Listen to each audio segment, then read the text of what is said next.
நான் சொன்னேன்ற ஒரே காரணத்துக்காக நீ அண்ணத்தை கல்யாணம் பண்ணிக்கிட்டல. பொதுவா பசங்க தான் அப்பா கிட்ட எதுவா இருந்தாலும் விரும்பி கேட்பாங்க.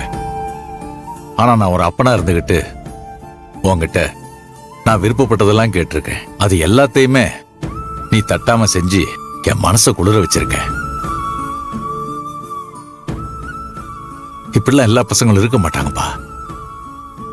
நீ இப்படி இருக்கன்னா அதுக்கு காரணம் என் மேல வச்சிருக்க அன்பு, பாசம், மரியாதை, இதெல்லாம் தான் காரணம். அதையெல்லாம் என்னால புரிஞ்சுக்க முடியுதியா? கடைசியா நான் ஒரு விஷயத்தை உங்ககிட்ட கேட்பேன். அதை நீ தட்டாம செய்யணும். பா, என்னப்பா ஏன் இப்படிலாம் பேசுறீங்க? கடைசி அது இதுன்னு இந்த மாதிரி வார்த்தையெல்லாம் என்னால தாங்க முடியலப்பா. எனக்கு தெரியுங்கண்ணு, எனக்கு ரொம்ப நல்லா தெரியும். ஒன்னு அடிக்கடி தொந்தரவு பண்ணிட்டே இருக்க கூடாதுல்ல, அதனாலதான் சொன்னேன். இது ஒண்ணுதான் என் ஆசை. இந்த ஆசையை மட்டும் நிறைவேற்றி வச்சிட்டுனா இதுக்கு மேல நான் எதுவும் கேட்க மாட்டேன்ல, அதுக்காக சொன்னேன். பா, இதெல்லாம் நீங்க சொல்லவே வேணாம். டேய் மவனே, இதான் என் ஆசை, இதை நிறைவேற்றி வைன்னு சொன்னா நான் செஞ்சிருவேன்ப்பா. சொல்லுங்கப்பா. செய்வே இல்ல?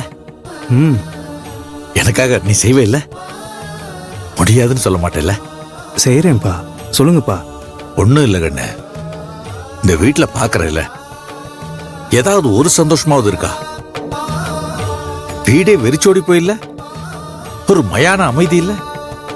இந்த வீட்டுல சிரிப்பு சத்தம் கேட்க வேணாமா? இந்த வீடு கலகலப்பா இருக்க வேணாமா?